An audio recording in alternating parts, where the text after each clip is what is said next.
श्री राधे राधे मित्रों, कैसे हैं मित्रों आप सभी। मित्रों, आज हम एक विशेष विषय को लेकर के आए हैं मित्रों। चैत्र नवरात्रि का नवग्रह, सप्तचक्र तथा 10 महाविद्या से संबंध तथा वैज्ञानिक आधार के बारे में आज हम बताएंगे। मित्रों, आप सभी सम्मानित श्रोतागणों को हिंदू नववर्ष एवं चैत्र नवरात्रि की हार्दिक शुभकामनाएं।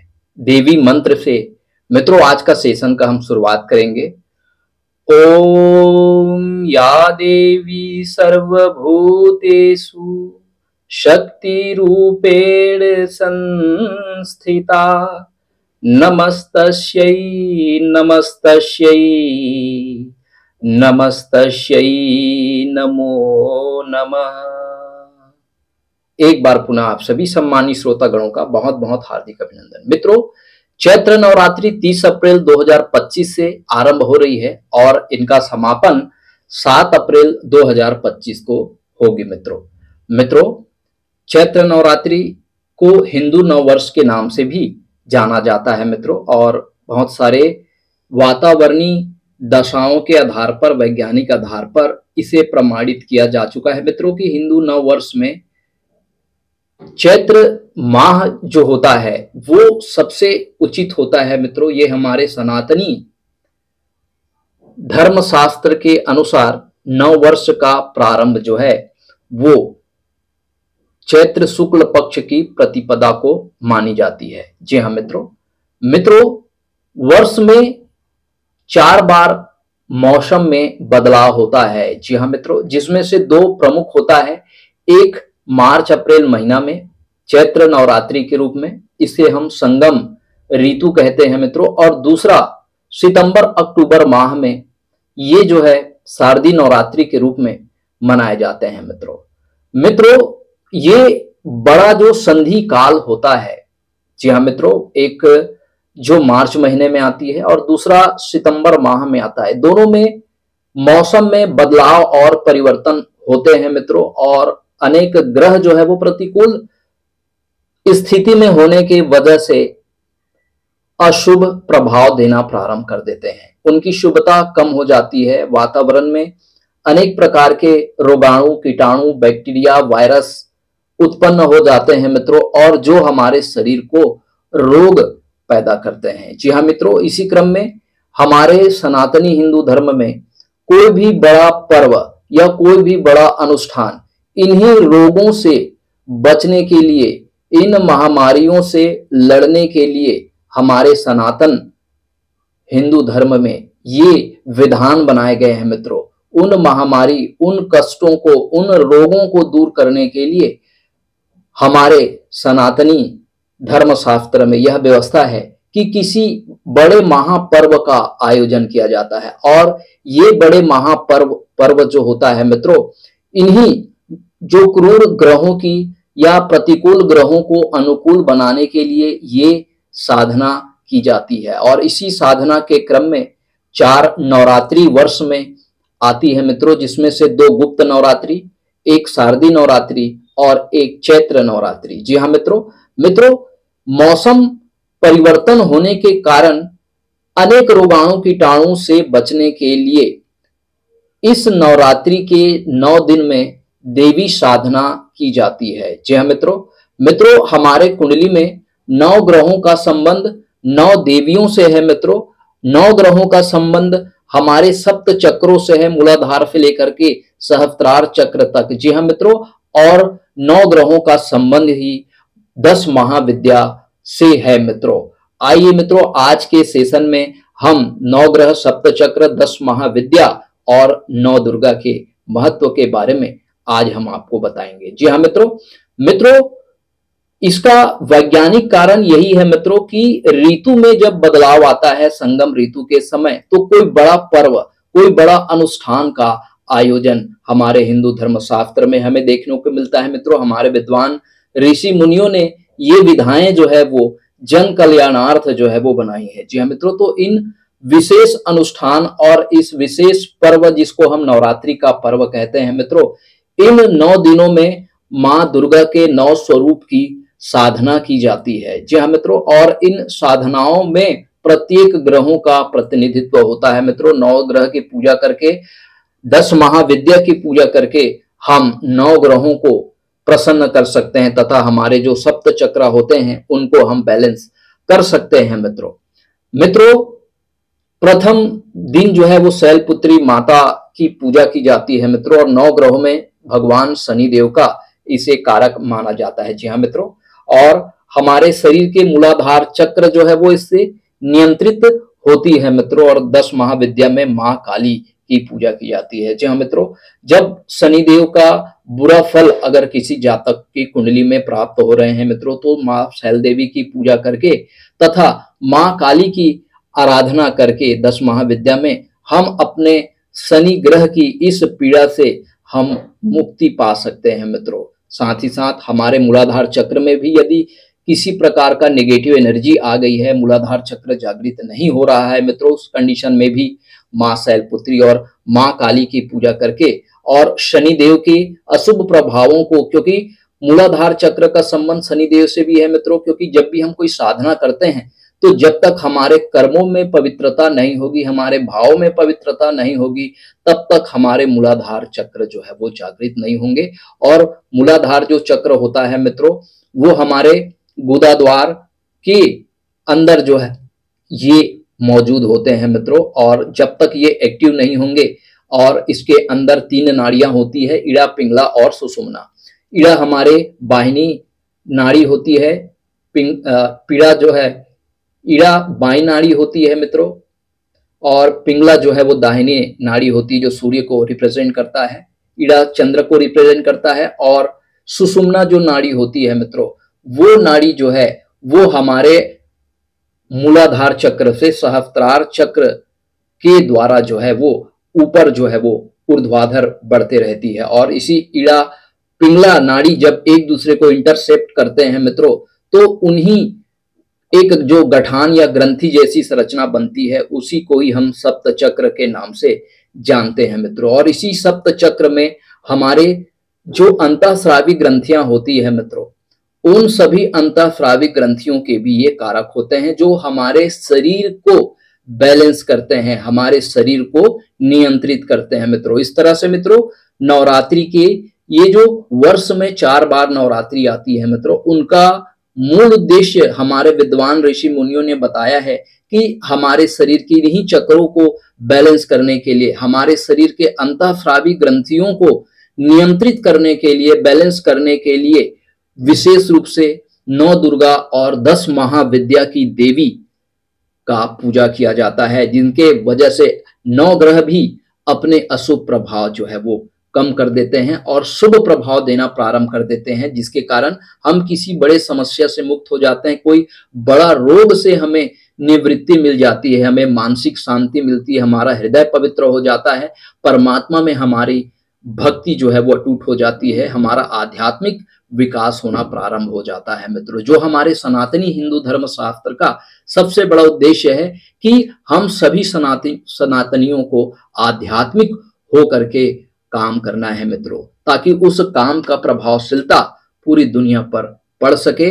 और उन कार्यों में हमें सिद्धि प्राप्त हो सके मित्रों।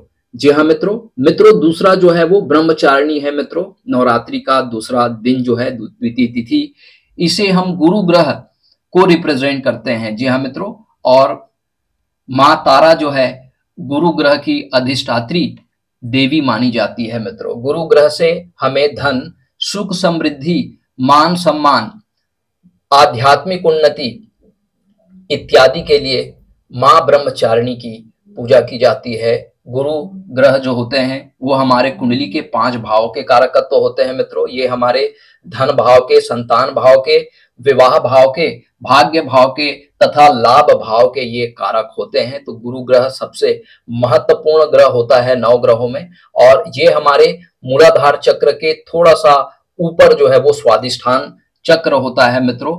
ये मां तारा इनकी अधिष्ठात्री देवी होती है। मां तारा के पूजा करने से, मां ब्रह्मचारिणी की पूजा करने से गुरु ग्रह जो है वो प्रसन्न हो जाते हैं मित्रों, जो हमें मानसिक शांति प्रदान करते हैं, आनंद प्रदान करते हैं, हमें धन, सुख, पुत्र, विवाह, दाम्पत्य सुख, भाग्य से और समस्त प्रकार के जो इनकम होते हैं, लाभ होते हैं, वो माँ ब्रह्मचारिणी और माँ तारा की आराधना करने से हमें ये प्राप्त होती है। जी हाँ मित्रों, तृतीया तिथि में चंद्र घंटा देवी की पूजा की जाती है मित्रों, और ये चंद्र घंटा मंगल से नियंत्रित होते हैं मित्रों। और 10 महाविद्या की यदि हम बात करें तो माँ बगलामुखी इसके अधिष्ठात्री देवी होती है मित्रों। मंगल की पूजा करने से मित्रों, जी हाँ मित्रों, अनावश्यक वाद विवाद, गुप्त शत्रु बाधा से हमें मुक्त मिलती है मित्रों। जी हाँ मित्रों, हानिकारक बैक्टीरिया की वजह से जो गंभीर रोग होते हैं मित्रों, उन रोगों से लड़ने के लिए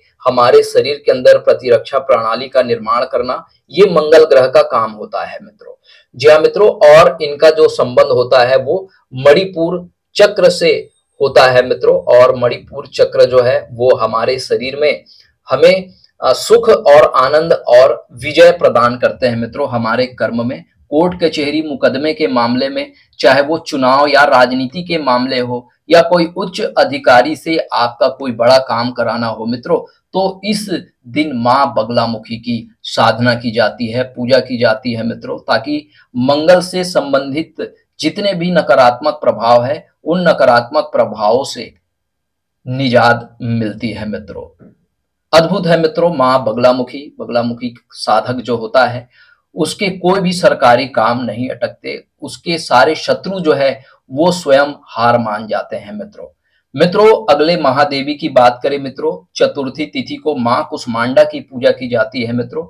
माँ कुष्मांडा जो है वो शुक्र की अधिष्ठात्री देवी होती है। शुक्र को हम दाम्पत्य का कारक, हमारे समस्त प्रकार के लग्जरियस और कंफर्ट के कारक हम शुक्र देव को मानते हैं। शुक्र ही हमारे सारे सुखों का कारक होते हैं, हमारे शरीर में आनंद के भी कारक होते हैं। हमारे शरीर में मेलाटोनिन जो हार्मोन्स होता है, जो हमारे निद्रा को नियंत्रित करता है, हमें आनंद और सुख से भरपूर कर देता है, परम आनंद में ये हमें भाव विभोर कर देता है, ये शुक्र ग्रह होता है। माँ कुष्मांडा इसकी अधिष्ठात्री देवी होती है। और 10 महाविद्या में माँ कमला देवी को शुक्र ग्रह की अधिष्ठात्री देवी माना जाता है मित्रों। और ये हमारे सप्त चक्रों में, ये हृदय चक्र को ये जागृत कर देते हैं मित्रों। और जिस किसी मानव मात्र का हृदय चक्र जागृत हो जाए मित्रों, उससे ना दुख का ना सुख का भान होता है। जी हाँ मित्रों, वो केवल आनंद में डूबा रहता है, और सेवा के भावना जो है वो उसके अंदर जो है वो पैदा होते हैं।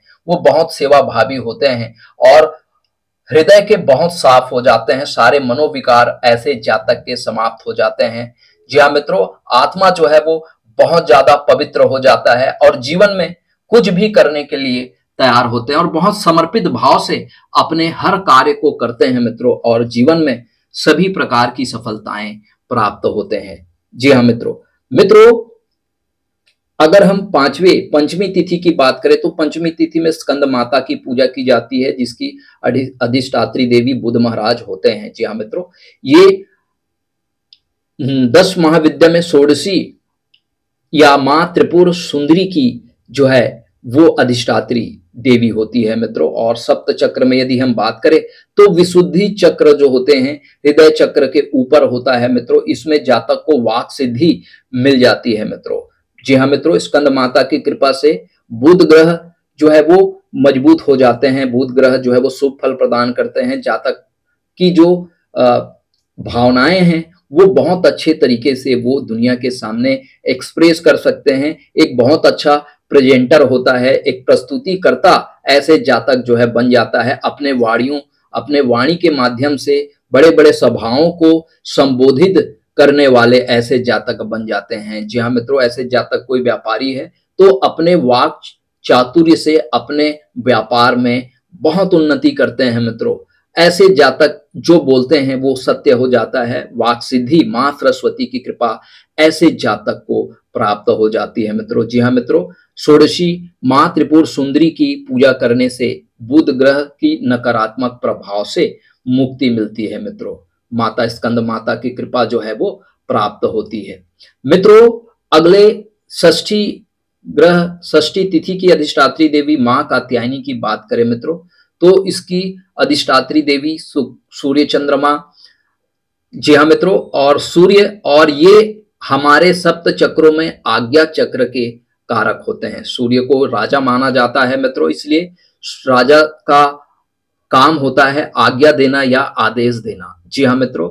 और मां मातंगी, 10 महाविद्या में मां मातंगी सूर्य की अधिष्ठात्री देवी मानी जाती है मित्रों। जातक को समस्त प्रकार के सुख, राजयोग, मान सम्मान, प्रतिष्ठा तथा मंत्र शक्ति जो है वो सिद्ध हो जाती है। जी हाँ मित्रों।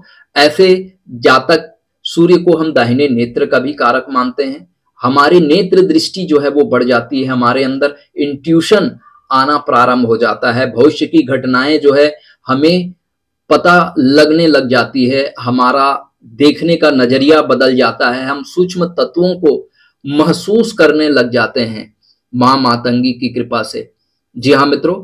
तथा चंद्रमा को भी हम बाएं नेत्रों से जोड़ के देखते हैं मित्रों, और मां कात्यायनी की कृपा से निश्चित रूप से मानसिक शांति और आध्यात्मिक उन्नति जो है वो इस आज्ञा चक्र के खुलने से प्रारंभ हो जाती है मित्रों, और उस व्यक्ति का पूर्ण रूप से विकास हो जाता है जिस व्यक्ति का आज्ञा चक्र जागृत हो जाए मित्रों।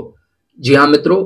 ऐसे जातक जो है वो साधारण नहीं रहते, कोई बड़े महापुरुष होते हैं, कोई बहुत उच्च कोटि के साधक होते हैं मित्रों, और जीवन में आध्यात्मिक उन्नति करते हैं और बहुत बड़े आध्यात्मिक गुरु ऐसे जातक बनते हैं मित्रों जीवन में। चंद्रमा की अधिष्ठात्री देवी मां भुवनेश्वरी जो हमें आध्यात्मिक उन्नति के लिए मानसिक शांति प्रदान करते हैं, हमारे चित्त को एकाग्र करने का काम करते हैं मित्रों, ताकि हमारा आज्ञा चक्र ओपन हो जाए और हम उन सूक्ष्म तत्वों को जो ब्रह्मांड में अदृश्य है उनको हम महसूस कर सके मित्रों। तिथि सप्तमी की तिथि जो है वो मां कालरात्रि की तिथि मानी जाती है। इसे भी सूर्य और चंद्रमा इसके अधिष्ठात्री देवी होते हैं। जब सूर्य और चंद्रमा एक साथ बैठते हैं मित्रों कुंडली में तो उसे अमावस्या कहा जाता है। जी हाँ मित्रों। तो सूर्य और चंद्रमा ये भी हमारे आज्ञा चक्र से संबंधित होते हैं मित्रों, और इसके लिए भी मां मातंगी और भुवनेश्वरी माता की पूजा की जाती है। जी हाँ मित्रों। और मित्रों लगन के लिए यदि किसी जातक का लगन कमजोर है मित्रों, 0 डिग्री या 29 डिग्री का ऐसे जातक का लगन बन रहा है, तो ऐसे जातक को मां भैरवी 10 महाविद्या में मां भैरवी की साधना करनी चाहिए मित्रों, ताकि जातक के लगन मजबूत हो सके। जी हाँ मित्रों। क्योंकि लगन ही हमारे व्यक्तित्व को, हमारे सेल्फ को रिप्रेजेंट करता है। यदि व्यक्ति का लगन कमजोर है तो ऐसे व्यक्ति को मान सम्मान, पद प्रतिष्ठा की प्राप्ति नहीं हो पाती। ऐसे जातक को अपने मान सम्मान और अपने अधिकारों की रक्षा के लिए मां भैरवी की साधना करना चाहिए, आराधना करना चाहिए। जी हाँ मित्रों अगले अष्टमी तिथि को मां महागौरी की पूजा की जाती है। जी हाँ मित्रों। महागौरी माता शेर की सवारी वाली होती है मित्रों, और इसके अधिष्ठात्री ग्रह के बारे में यदि बात करें तो राहु ग्रह होते हैं। ये भी हमारे आज्ञा चक्र से संबंधित होते हैं मित्रों। और 10 महाविद्या में मां छिन्नमस्तिका माता जो है वो इसकी अधिष्ठात्री देवी होती है मित्रों छिन्नमस्तिका माता सभी प्रकार के तंत्र मंत्र बाधा, भूत प्रेत बाधा और साधना में जो भी अवरोध, योगिनियों शक्तियों के माध्यम से जो अवरोध उत्पन्न होती है मित्रों, उन अवरोधों को ये दूर करती है मित्रों। मां छिन्नमस्तिका की कृपा से ही आज्ञा चक्र जो है वो जागृत होता है। ऐसे जातक की स्पिरिचुअल जर्नी जो है वो शुरू हो जाते हैं, भगवत दर्शन शुरू हो जाते हैं, परमहंस को पाने की दिशा में ऐसे जातक आगे साधना करते रहते हैं मित्रों नवमी तिथि को मां सिद्धिदात्री की पूजा की जाती है। मां सिद्धिदात्री जो है वो सभी ग्रहों के कारक होते हैं और विशेष रूप से मोक्ष के जो कारक होते हैं केतु महाराज जो है वो मोक्ष के कारक माना जाता है। जी हाँ मित्रों। तो सिद्धिदात्री जो है वो मोक्ष की अधिष्ठात्री देवी होती है मित्रों, और 10 महाविद्या में मां धूमावती माता जो है वो इसके कारक माने जाते हैं। जी हाँ मित्रों। और जिस किसी व्यक्ति का सहस्त्रार चक्र जागृत हो जाए वो इस सांसारिक दुनिया से वो जो है अदृश्य हो जाते हैं मित्रों। वो एक सूक्ष्म तत्व में, एक ऊर्जा में, एक शक्ति में वो परिवर्तित हो जाते हैं, जो उन ब्रह्मांड की ऊर्जाओं में वो जा करके सम्मिलित हो जाते हैं मित्रों, और ब्रह्मांड की अनेक शक्तियों को वो महसूस करते हैं और वो ब्रह्मांड की यात्रा करते हैं। जी हाँ मित्रों, और निश्चित रूप से उस परम आनंद और परम हंस के पद को ऐसे साधक जो है वो प्राप्त करते हैं। जी हाँ मित्रों, और सहस्त्रार चक्र जिस किसी प्राणी मात्र का जागृत हो जाए, वो संसारिकता से मुक्त होकर के मोक्ष गति को वो प्राप्त करते हैं मित्रों। मित्रों, इस तरह से हम देखते हैं मित्रों कि वास्तव में कोई बड़ा पर्व जो है वो किसी बड़े महामारी या रोग से बचने के लिए, साधना करने के लिए, हमारे इस मूलाधार चक्र को बैलेंस करने के लिए, हमारे अंतःस्रावी ग्रंथियों से निकलने वाले जो हार्मोन्स होते हैं उनकी क्रियाविधि को नियंत्रित करने के लिए साधना करना परम आवश्यक होता है मित्रों। तभी हम इस हमारे अंदर भी उस ब्रह्मांड की ऊर्जा जो है वो विद्यमान है मित्रों, और हमारे अंदर की ऊर्जा और बाहर की ऊर्जा दोनों की ऊर्जा को बैलेंस करने के लिए ये सप्त चक्र का जागृत होना परम आवश्यक होता है मित्रों।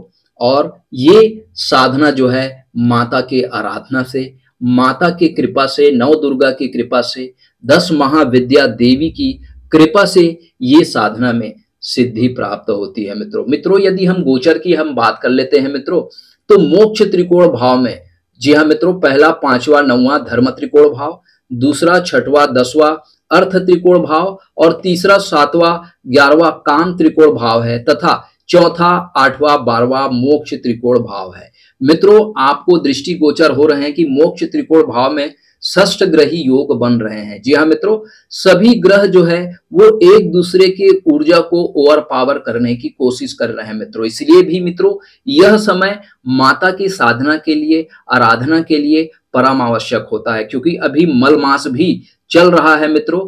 कोई भी प्रकार के शुभ कार्य जो है इस समय वर्जित माना जाता है। इसलिए मित्रों ये जो नवरात्रि का जो पर्व होता है, सनातनी हिंदू धर्म शास्त्र चैत्र शुक्ल की प्रतिपदा से ही नवरात्रि प्रारंभ होती है, और इसी दिन माता की साधना की जाती है मित्रों। 10 महाविद्या की साधना की जाती है, 9 ग्रहों की साधना की जाती है, सप्त चक्रों की साधना की जाती है, तथा हमारे अंतःस्रावी ग्रंथियों को नियंत्रित करने के लिए भी साधना की जाती है, ताकि कोई बड़ा रोग या कोई बड़ी बीमारी हमें वर्ष भर स्पर्श ना कर सके, और पूरे वर्ष भर हमारे सारे काज जो है माँ की कृपा से सिद्ध होते रहे मित्रों, और हमारे कोई भी ऐसी कामना जो है वो शेष ना रहे, और माँ की अटूट कृपा और भक्ति से, कृपा से हमारे सारे काज सिद्ध हो जाए मित्रों।